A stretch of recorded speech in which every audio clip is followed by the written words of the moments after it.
Hey everybody, I'm Nathan, and every week I do comic book reviews because that's the rule around my house. If I want to keep buying them, I gotta review them. So this is going to be the review for The Punisher #2 by Greg Rucka and... oh, I just forgot his first name and I just read it. Marco Checchetto. And Matt Hollingsworth is the color artist on this one. This is the second in the new run of The Punisher. The first one I really enjoyed a lot because it was kind of two stories in one.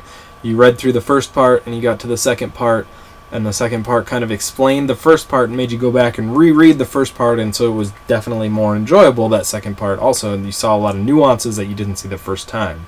Now it's a little bit of a gimmick and you can't really do that on every issue, and it's interesting that they did it on a first issue, but here in the second issue it's not particularly like that, and I was a little disappointed. I mean, I'm sure there is more going on here than I can see, and I'm interested to see where this story is going, but at the same time I don't have a lot of extra space for new titles, so it has to really pull me in right away for me to really continue with it.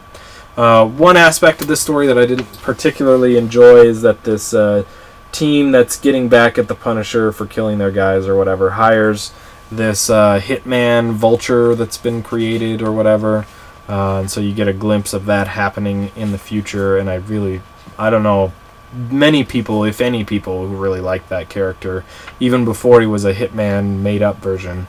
But you do see more of the Punisher here. You see more art, which is interesting, more direction here.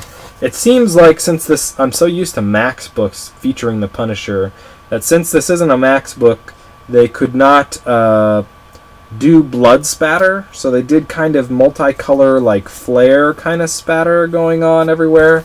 Sometimes it's close to blood colored, but it's only for certain panels for a short amount of time. That's what it seems like anyway to me. Maybe that's water. But anyway, I'm sad to say that when the third one did come out after this one, I did not buy it, because I had to make cuts somewhere, and it was a heavy week, and this one just didn't make it anymore.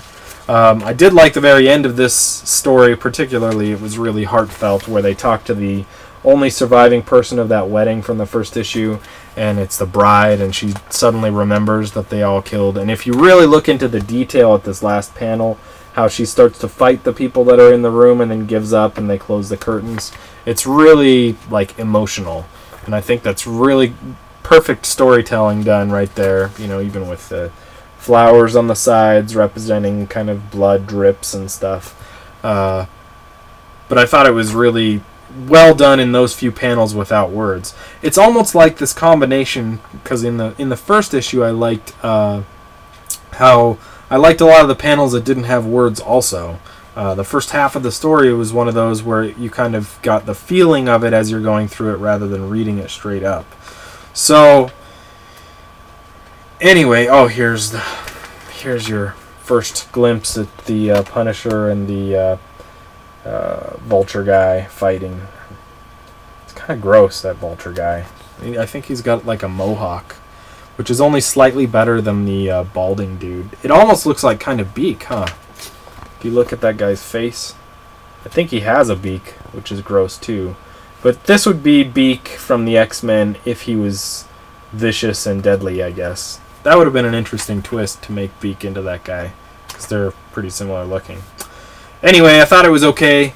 I didn't think it was great enough to continue on with the series. We'll see if something sparks my interest as we keep going, but I'm pretty sure that I am probably done with this series, which is too bad, probably. But I still have Punisher Max, so I'm okay with that. So Punisher #2, I'm going to give it a 3 out of 5. It was okay. It wasn't bad. It's just not my taste, so there you go. If you like this review and want to see other reviews done by me, then look for reviews on YouTube under Spidey207 and elsewhere under Peteparker.